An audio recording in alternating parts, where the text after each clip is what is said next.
बांके बिहारी मंदिर में दर्शन करने के बाद अभी मैं जा रहा हूँ निधि वन में, जहाँ माना जाता है कि भगवान कृष्ण हर रात गोपियों के संग रासलीला रचाने आते हैं। ऐसी जगह को भला कौन नहीं देखना चाहेगा। रास्ते में चलते चलते हमको ये टूर गाइड मिल गया। इसका कहना है कि ये हमें 4 मंदिरों के दर्शन करवाएगा और बंदरों से भी बचाएगा। ये वीडियो बहुत ही इंटरेस्टिंग होने वाला है। वृंदावन में जितने भी मंदिर हैं हम उन सभी में दर्शन करेंगे। मंदिर की एंट्रेंस पे हमें एक ऐसा बंदर देखने को मिला जो कि लोगों से सामान छीन रहा था और बदले में खाना मांग रहा था। देखिए चश्मा कैसे ले लिया इसने। आप किसको अंदर लगवा? क्यों? मंकी आएगा भी ले जाएगा, प्रॉब्लम आपको होगी। मंकी को तो मैं आप बता दूंगा। नहीं ले जाएगा, वो देगा नहीं फिर कोई दिक्कत नहीं। मंकी को कौन देगा यार ये।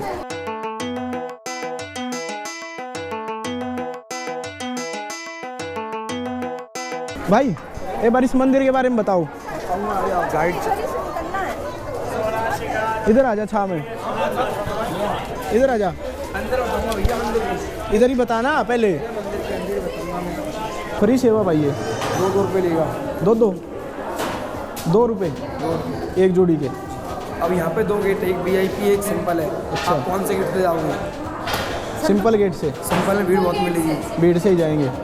भीड़ से जाओगे और क्या, तभी तो मजा जाने का। अच्छा आप ये बताइए कौन सा मंदिर है? मैं नहीं जाऊँगा। ये कौन सा मंदिर है? निधि वन नहीं, निधि वन मंदिर। इसकी हिस्ट्री बताओ। मैं वीडियो में नहीं बनाऊंगा, सुन लो आप जाइए। तो जाओ फिर आप, हम आप देख लेंगे।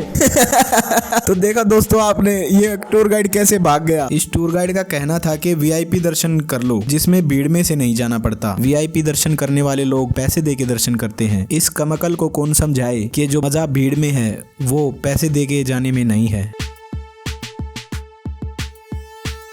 निधिवन एक तुलसी के पेड़ों का वन है, जिसमें माना जाता है कि आज भी हर रात श्री कृष्ण जी गोपियों के संग रासलीला रचाने आते हैं। रासलीला का मतलब है नृत्य, और यहाँ के लोगों का ये मानना है कि जो भी उनकी वो रासलीला देख ले वो जिंदा नहीं बचता। इसीलिए शाम 7 बजे के बाद इस मंदिर को बंद कर दिया जाता है ताकि कोई भी अंदर ना आ सके। कई लोगों ने कोशिश की है कि रात को श्री कृष्ण के दर्शन करने के लिए वो मंदिर के अंदर घुस गए और सुबह देखा तो या तो उनका मृत शरीर मिला या फिर वो दिमागी संतुलन खो बैठे।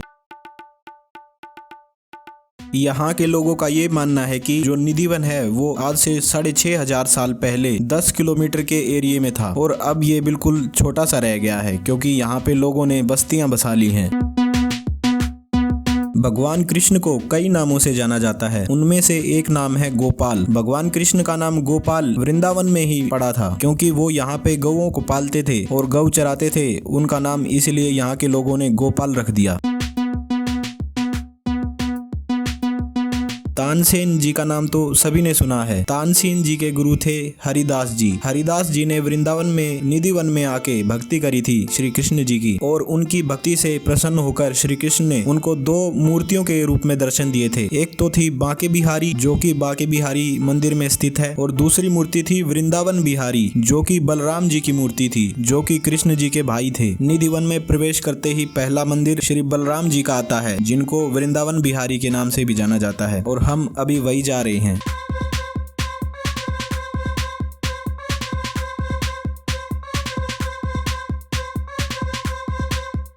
ये जो मूर्ति आप देख रहे हैं ये बलराम जी की मूर्ति है, जिनको वृंदावन बिहारी के नाम से जाना जाता है। 12 साल की भक्ति के बाद श्री हरिदास जी को निधि वन में ये मूर्ति मिली थी।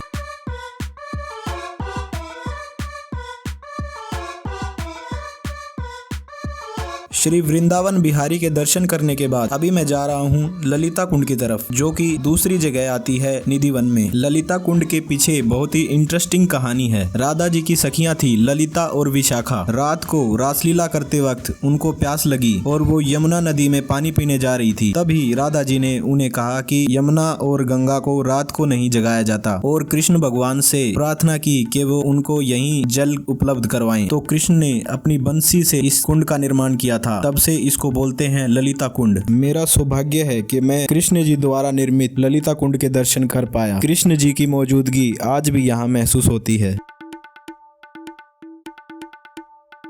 ललिता कुंड के बाद जो तीसरी जगह आती है निधिवन में वो है श्रृंगार महल, और हम अभी श्रृंगार महल की तरफ जा रहे हैं। माना जाता है कि श्री राधा रानी अपना श्रृंगार महल में किया करती थी। शाम 7 बजे की आरती के बाद मंदिर में श्रृंगार का सामान रख के जब मंदिर को बंद किया जाता है और सुबह 6 बजे आके जब खोला जाता है मंदिर को आरती के लिए, तो जो श्रृंगार का सामान है वो यूज हुआ मिलता है। और मंदिर के अंदर एक बेड भी है। बेड भी ऐसा लगता है जैसे कोई बेड पे रात को सोया था। सामान पूरा फैला मिलता है मंदिर के अंदर। इसी से साबित होता है दोस्तों के राधा रानी और श्री कृष्ण आज भी निधिवन में आते हैं।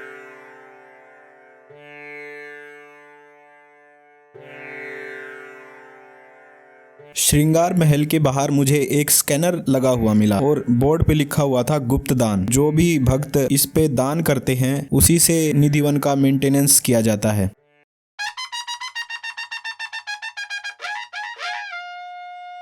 ये है श्रृंगार महल, जहां आज भी राधा और कृष्ण रात को रासलीला रचाने आते हैं।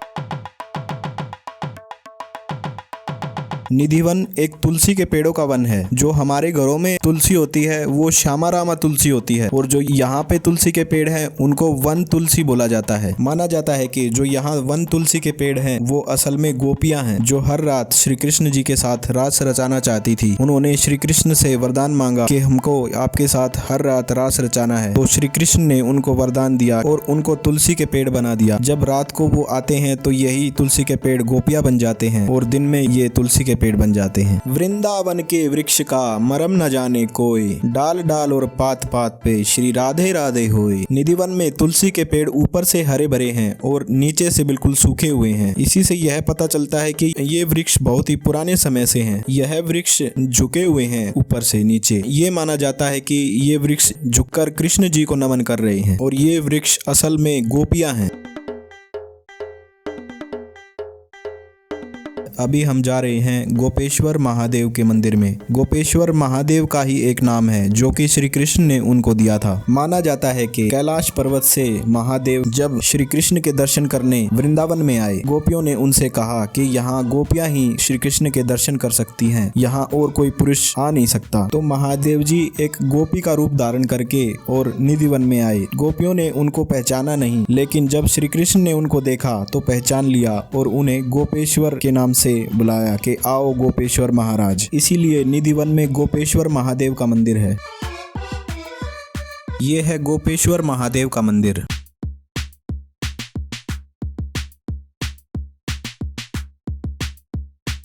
गोपेश्वर महादेव के मंदिर के बाद आता है बंसी चोर मंदिर। माना जाता है कि कृष्ण भगवान गोपियों का माखन चुराया करते थे और उनको सताया करते थे, और राधा से यह बात बर्दाश्त नहीं हुई तो उन्होंने श्री कृष्ण को भी सताने का सोचा और उनकी बंसी चुरा ली और निधिवन में श्री कृष्ण की तरह गोपियों के संग बांसुरी बजाने लगी। जब श्री कृष्ण ने उन्हें देखा तो उनको चोर चोर बांसुरी चोर ऐसे बोला, और तब से राधा रानी का नाम यहाँ पे बंसी चोर रख दिया है।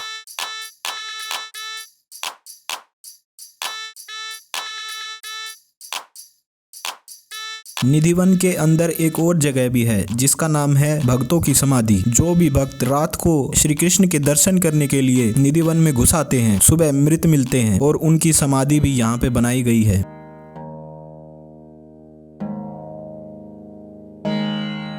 निधिवन में सभी मंदिरों के दर्शन करने के बाद हम बाहर आ चुके हैं। इतनी भीड़ में चलने के बाद हम बहुत ज्यादा थक चुके थे और हमें भूख भी लगी थी। हमने सुना कि यहाँ पे एक बहुत ही प्रसिद्ध लस्सी वाला है जिसका नाम है गिरधारी लाल, और हम गिरधारी लाल के यहाँ लस्सी पीने आ गए।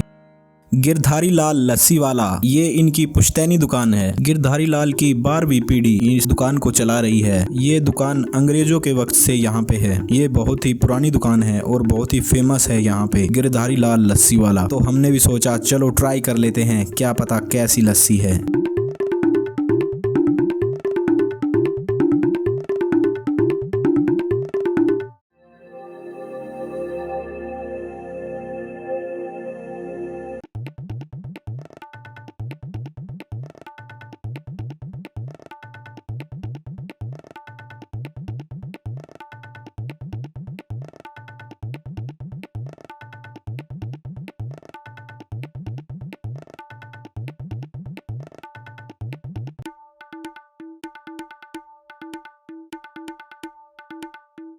ये लस्सी तो बहुत ही स्वाद है, इसका टेस्ट तो लाजवाब है। वाह गिरधारी लाल, कमाल कर दिया तुमने।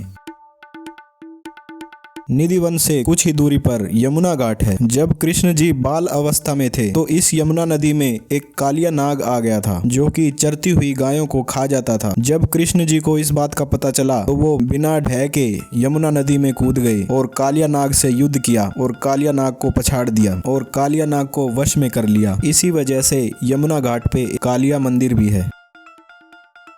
वैसे तो दोस्तों वृंदावन में 5000 से भी ज़्यादा मंदिर हैं, पर जो मेन मंदिर हैं मैंने उनके दर्शन आपको करवा दिए और हम अभी यहाँ से 16 किलोमीटर दूर मथुरा जाने वाले हैं जहाँ पे श्री कृष्ण जी का जन्म हुआ था।